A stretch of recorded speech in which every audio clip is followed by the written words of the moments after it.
Neste exemplo, nós vamos determinar os diagramas de solicitações internas do pórtico plano.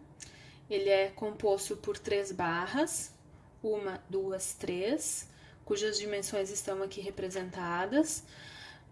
Uma das barras possui uma carga distribuída constante de 5 kN por metro e a terceira barra, que está aqui representada, de 10 kN por metro. Aqui nós temos um engaste cujas reações já foram calculadas. Para analisar essa estrutura, é importante que a gente identifique qual é o lado que a gente vai considerar como inferior da barra. Nas vigas, fica bastante simples identificar. A gente representa através dessa simbologia qual é o lado inferior. Isso é importante na hora de desenhar os diagramas de solicitação. No caso do pilar, no caso da barra que está disposta aqui na vertical, a gente pode olhar tanto por aqui quanto por aqui, ou seja, a parte inferior pode ser tanto essa quanto essa. Nós vamos considerar aqui que a parte inferior, ela é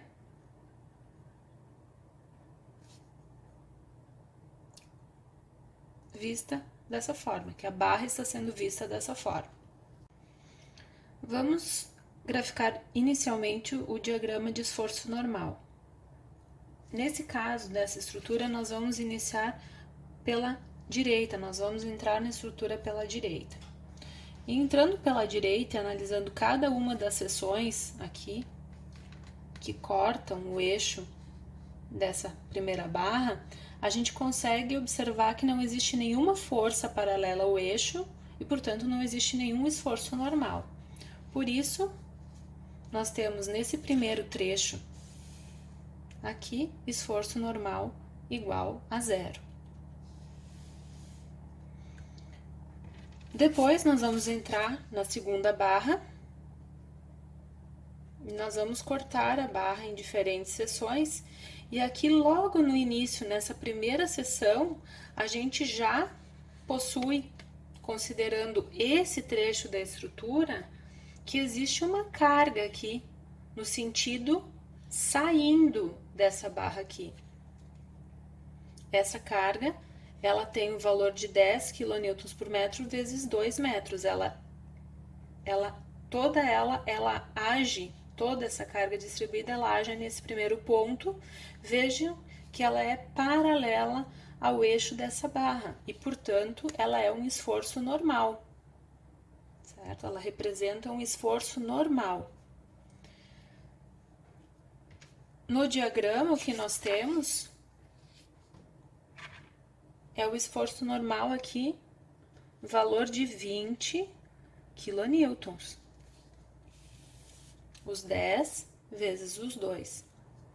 Conforme a gente vai entrando nessa barra, a gente observa que nada alterou. A gente tem uma quantidade aqui de carga de 20 kN que vem dessa carga distribuída e ao longo dessa barra nenhuma carga foi acrescentada. E, portanto, a gente tem ao longo de todo esse trecho uma quantidade constante de esforço normal.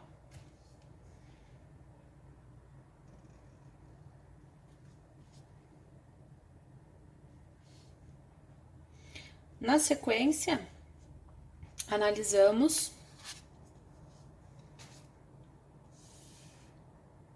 esse e é positivo. Por quê?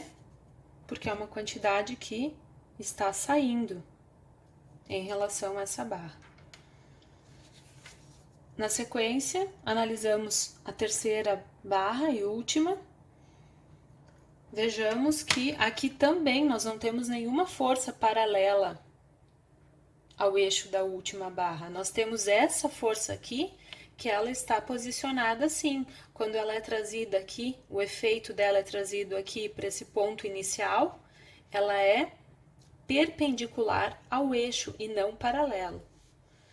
E todas as demais cargas, o restante da carga, que é uma carga distribuída, também está perpendicular ao eixo e não paralelo, e, portanto, não temos nenhuma solicitação normal nesse último trecho também.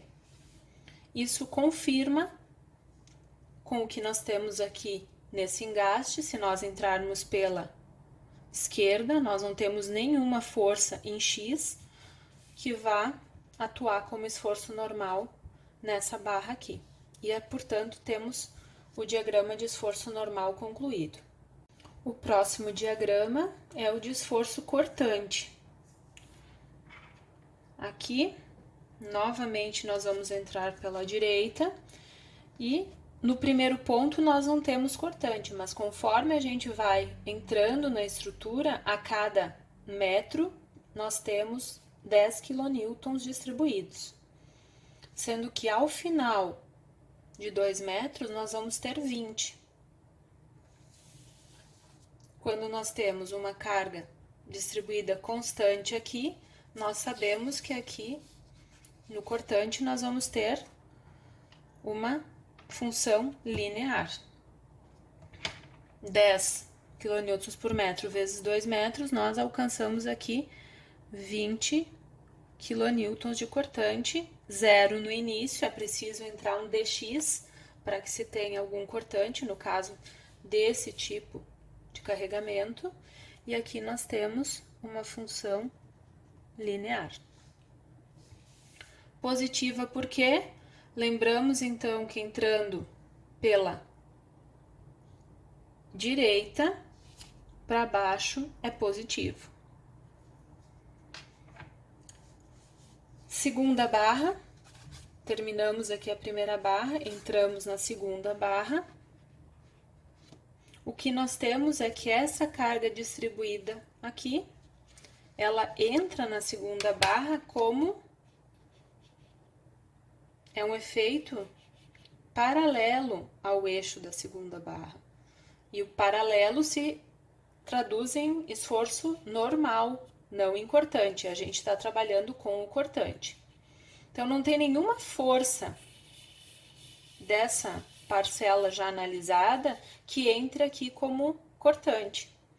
Nem aqui, no início, nem em nenhuma das seções desse trecho. Portanto, ao longo de toda essa segunda barra, nós temos cortante igual a zero. Aqui a gente tem que colocar positivo. Terceira barra. Continuamos entrando pela direita. Vejam que aqui tudo o que acontece nesse ponto antes e que é trazido para cá tem de ser considerado. Portanto, nós temos essa carga aqui, distribuída de 10 kN por metro vezes 2 metros, entrando nesse ponto aqui. E essa força, ela é perpendicular ao eixo e ela é para baixo, portanto, ela é positiva. Lembrando que quando a gente entra pela direita, a força para baixo é igual a positiva.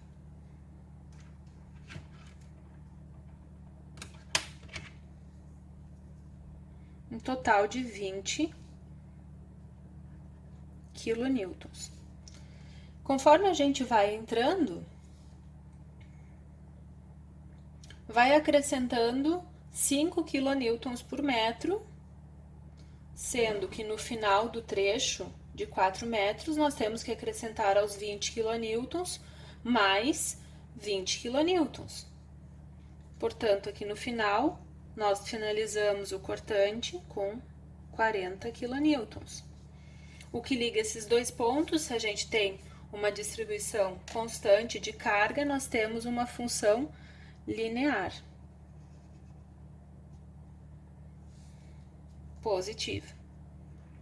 Isso confirma com o valor de 40 kN que está aqui, lembrando que quando a gente entra pela esquerda para cima é positivo. Esse é o diagrama de esforço cortante da estrutura analisada. Finalmente, graficaremos o diagrama de momento fletor do pórtico, entrando novamente pela direita. Nesse primeiro ponto, nós não temos momento nenhum acontecendo e, portanto, aqui nós temos igual a 0. O segundo ponto de interesse é esse ponto aqui, que nós podemos chamar de C, por exemplo. A gente precisa calcular o momento nesse ponto e, portanto, eu fiz um corte aqui e representei tudo o que acontece à direita. Nós temos aqui momento em C. Vamos fazer o equilíbrio dessa parcela, considerando positivo anti-horário, menos MC, menos 10 quilonewtons por metro, vezes 2 metros, vezes 1 metro, igual a 0, isso tudo é igual a 0.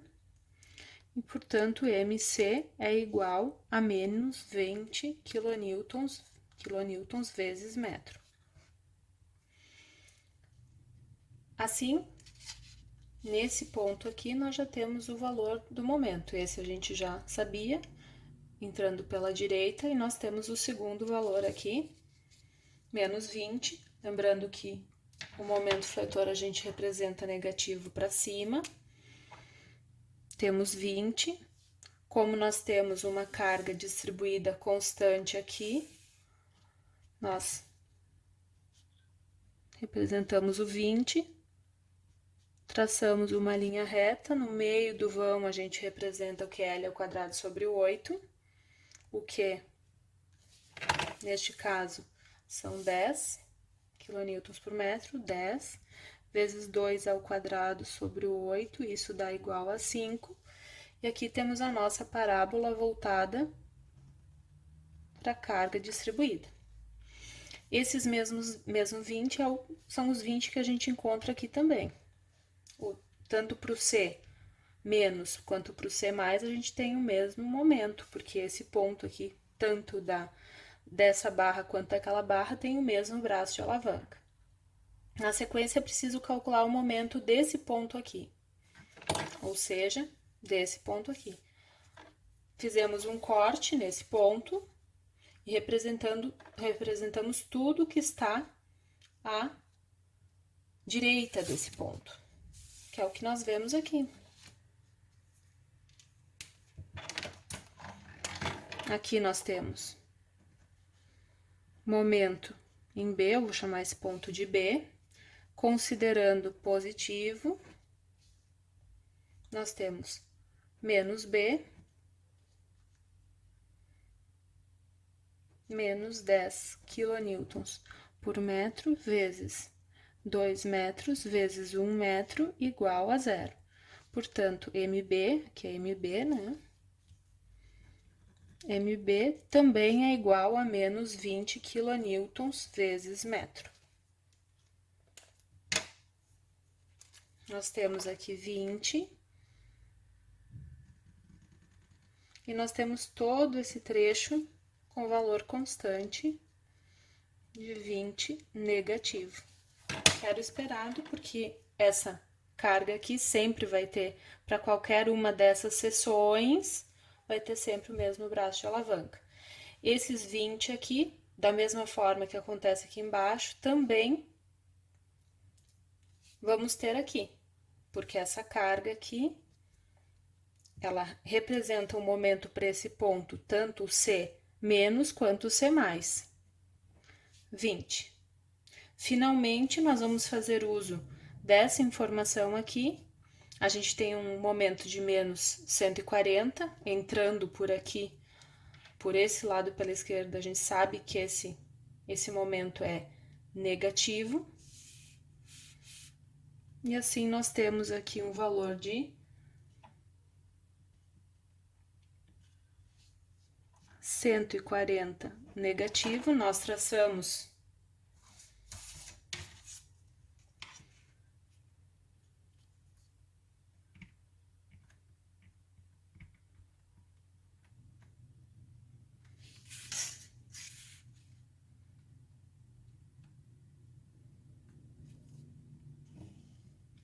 E no meio do vão, nós temos 5 vezes 4 ao quadrado dividido por 8, isso dá um total de 10. Bem no meio do vão, na vertical, e aqui a gente traça a parábola, cuja concavidade é voltada para a carga distribuída. Nós temos menos aqui também. Esse, portanto, é o diagrama de momento fletor dessa estrutura analisada.